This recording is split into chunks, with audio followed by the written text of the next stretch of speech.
నిబంధన ఉంది. ఆ నిబంధనలను కూడా శ్రీ చైతన్య కాలేజ్ సంబంధించినటువంటి వారందరూ కూడా తుంగలో తొక్కుతున్నారని మనం చెప్పుకోవచ్చు. ఇక్కడ ప్రస్తుతం మనం చూసినట్టయితే కూడా ఇక్కడ మనం మాట్లాడుతుంటే యాజమాన్యానికి సంబంధించినటువంటి వారు వచ్చారు.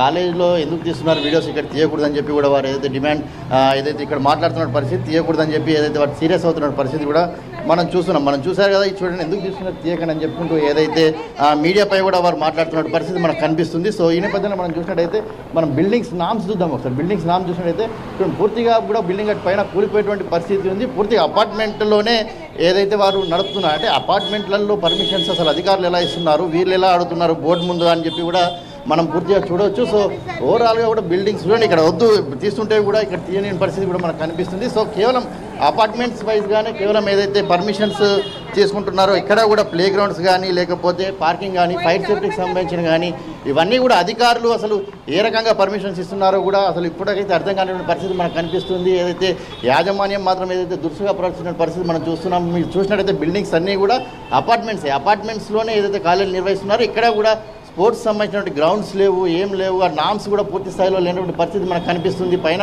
మనం చూసినట్టయితే కూడా అదే పరిస్థితి ఇక్కడ నారాయణగూడలో ఉన్నటువంటి బిల్డింగ్లో కూడా అదే పరిస్థితి కనిపిస్తుంది. సో ఇక్కడే కాదు, కేవలం రాష్ట్ర వ్యాప్తంగా కూడా చైతన్యకు సంబంధించినటువంటి కాలేజీల పరిస్థితి ఇదే. కేవలం అపార్ట్మెంట్స్లలో ఒక పర్మిషన్ తీసుకునే క్యాంపస్ల పేరు మీద నడుపుతున్నారు. ఇక్కడ మనం చూసినట్టయితే శ్రీ చైతన్య 4th క్యాంపస్ అని రాసింది. అంటే కేవలం ఒక బ్రాంచ్ కోడ్ మీద కూడా అనేక కాలేజీలు నిర్వహించడం, అనేక ఏదైతే బిల్డింగ్స్లలోకి వెళ్ళిపోయి అదే దాని మీద అడ్మిషన్స్ తీసుకొని నడపడం, ఇలాంటి రూల్స్ అన్నీ కూడా పాటించకుండా తీసుకుంటే అడ్మిషన్స్ 10th క్లాస్ సంబంధించినటువంటి ఎవరైతే విద్యార్థులు రిజల్ట్స్ వచ్చిన తర్వాతనే అడ్మిషన్ తీసుకోవాల్సిన పరిస్థితి ఉంది. కానీ ముందుగానే శ్రీ చైతన్యకు సంబంధించినటువంటి యాజమాన్యం టీచర్స్ అందరూ కూడా ఏదైతే పిల్లల దగ్గరికి వెళ్ళడం, పేరెంట్స్ దగ్గరికి వెళ్ళడం, వారికి వెళ్తూ వారితో అడ్మిషన్స్ ఇప్పటి నుంచే తీసుకోవడం లాంటి పరిస్థితులు కూడా చేస్తున్నారు. సో ఓవరాల్గా చూసినట్టయితే శ్రీ చైతన్య ఎక్కడ కూడా నామ్స్ పాటించలేదు అనేది మనకు చాలా స్పష్టంగా తెలిసినటువంటి పరిస్థితి కనిపిస్తుంది. ఇటు ప్రభుత్వం సంబంధించినటువంటి జీవోలు ఇచ్చిన ఆ జీవోలను కూడా పట్టించుకోకుండా స్పెషల్ క్లాసుల పేరుతో వాళ్ళు ఇంటర్మీడియట్ ఫస్ట్ ఇయర్ పూర్తి కాగానే సెకండ్ ఇయర్ కోర్సులను రన్ చేయడము, ఇలా అనేక విధాలుగా కూడా ఏదైతే నడిపిస్తున్న పరిస్థితి కనిపిస్తుంది. ఇక్కడ కొంచెం మంది ఉన్నారు, వారితో మాట్లాడించే ప్రయత్నం కూడా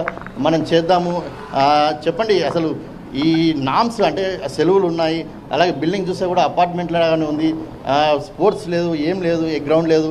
మరి ఇట్లా పర్మిషన్స్ ఎవరు ఇస్తున్నట్టు దీనికి ఇది ఎట్లా నడుస్తుంది? మొన్న గవర్నమెంట్ ఈ యొక్క పర్మిషన్ ఇవ్వడం జరిగింది. చైతన్య కాలేజ్ మేనేజ్మెంట్ ఈ యొక్క సంస్థ కాలేజ్ చైతన్య అయినా నారాయణ అయినా ఈ 2 సంస్థలు ఏంటంటే పైసలు వసూలు చేయడం విద్యార్థుల కాడ. ఒక inter fee first year fee 1,40,000, 1,20,000, 1,30,000 ఉంటుంది. పేరెంట్స్ని ఒక ఇన్స్టిట్యూట్ ఇలా పైసలు కట్టించుకుంటారు. ఇంకొకటి ఇప్పుడు సమ్మర్ హాలిడేస్, ఇప్పుడు సమ్మర్ హాలిడేస్ అని చెప్పి ఇప్పుడు ఎక్కువ ఫీజు వసూలు చేస్తారు. ఇప్పుడు దీనికి ఒక సపరేట్ ఫీజు ఉంది. దీనికి మళ్ళీ బుక్లో సపరేట్ ఫీజు, అది 15,000-16,000 ఉంటుంది ఒక్కొక్క సబ్జెక్ట్, ఒక్కొక్క గ్రూప్ బట్టి పైసలు వసూలు చేస్తారు. ఇంకొకటి మీరు చూస్తే చూడండి, ఎక్కడైనా ఎగ్జిట్ అని ఉందా చూడండి, ఇది ఓన్లీ ఫర్ ఒక స్టైల్గా కట్టిరు వీళ్ళు, అంతే. వీళ్ళు ఈ యొక్క చైతన్య నారాయణ మేము గవర్నమెంట్ ఒక్కటి రిక్వెస్ట్ చేస్తున్నాం, మనం గవర్నమెంట్ ఫీజు వసూలు చేయాలని చెప్తున్నాం. ప్రతి గవర్నమెంట్ కాలేజ్ ఫీజులు ఇప్పుడు వీళ్ళు ఏమంటే గవర్నమెంట్లో పోయి జాయిన్ కావాలి. మీరు ఎందుకు ఇప్పుడు ఇంత పెద్ద బ్యానర్లు పెట్టి టాప్ ర్యాంక్ అని ఫస్ట్ ర్యాంక్ అని చెప్పి ఎందుకు చెప్తారు వీళ్ళు?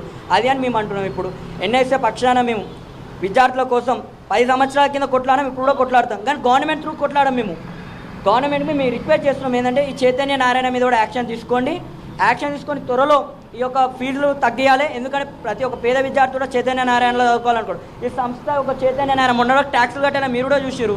ట్యాక్సులు కట్టే ఇన్కమ్ ట్యాక్స్ రైట్లు అయినాయి దీనిల మీద, దానిలో కూడా ట్యాక్సులు కట్టలే వీళ్ళు. ఎన్నో కోట్లు ఆగం చేసారు చైతన్య. దీనికి సపరేట్ డబల్ కోచింగ్ ఉంది. ఇప్పుడు ఇంకొకటి ఏంటంటే చైతన్య నారాయణకి నేను ఒక గవర్నమెంట్ రిక్వెస్ట్ చేయడం ఏంటంటే చైతన్య నారాయణ వెంటనే యాక్షన్ తీసుకోండి. ఎందుకంటే ఈ సంస్థ నడిపేటోళ్ళు కూడా కొంచెం దొంగల్లాగా ఉన్నారు.